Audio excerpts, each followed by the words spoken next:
Hi, I'm Melanie from Parenting High Schoolers, and I'm here today to talk to you about what to think about and what to do on a college tour trip. There's a lot of things to think about. It's a super fun time. I enjoyed it myself back in the day as a student, and then also I've enjoyed it as I've looked at schools with my two oldest boys and getting ready to do it with my third. Because there's a lot that need to be considered, I recommend that you take into consideration some of the things that I'm going to talk about. A lot of it's common sense, but you want to make sure that the main thing is that your child is in charge, that this is their experience. This is where they possibly might want to go to school and they need to lead the way. Here we go. Let's look at a dorm room. Number one, look at all the options for freshman housing. You might not look at every dorm, but for sure look at floor plans and find out if it's a suite situation or just a room. How's that going to be? They need to grab a school newspaper, any kind of publication, any kind of flyers that might be around when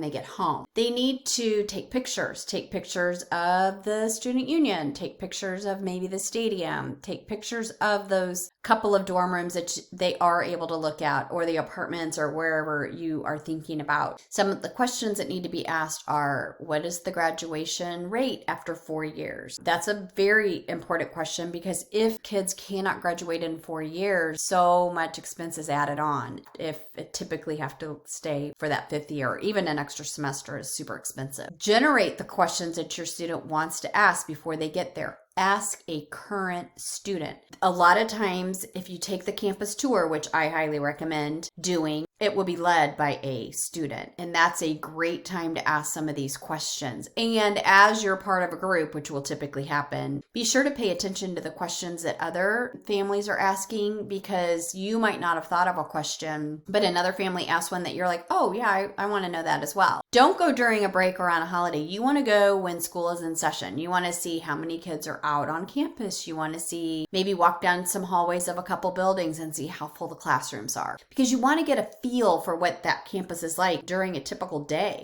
Take a couple notes. Don't be embarrassed, even if it's on your phone and somebody thinks you're texting. Be sure that your child takes notes, and for sure, as you're leaving, jots down their first impressions and sort of what they thought of the day. Because as they go to another school or they get home, they're going to get distracted and they're going to forget some of the things that they thought. So be sure that they are keeping track of their reaction. Drive around the campus if that's possible. Some you can't drive in, and except for maybe at night, and some not at all. Drive around the town that it is located in, and even the surrounding area, so that you can get a feel for what that flavor is locally. These are all great ways to get to know how the campus is situated locally in that community. You might even try to eat out at a place nearby and ask the people that work there, do you hire a lot of students? Is it easy to get a part-time job in this town? All those kinds of questions will feed into that final decision being made. What is the retention rate after the first year? That would be a question to ask probably admissions. You want to make sure that this is a school that really caters to their freshmen, because if the kids can get through that freshman year successfully, the likelihood of them coming back is pretty huge. But if it's not a school that is accommodating and is keeping those freshmen in mind,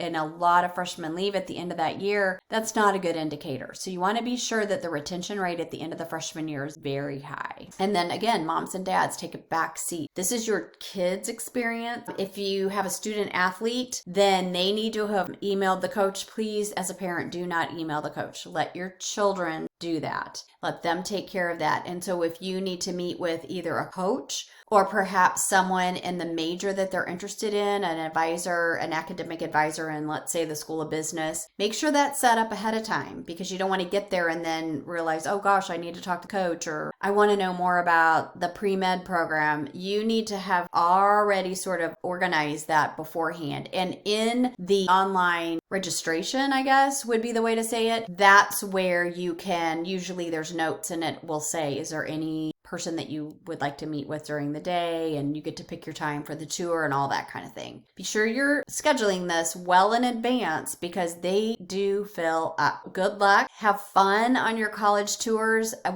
had so much fun with my two boys, and then I remember having a lot of fun back a million years ago when I was a student. So have a great week, and I will talk to you next week.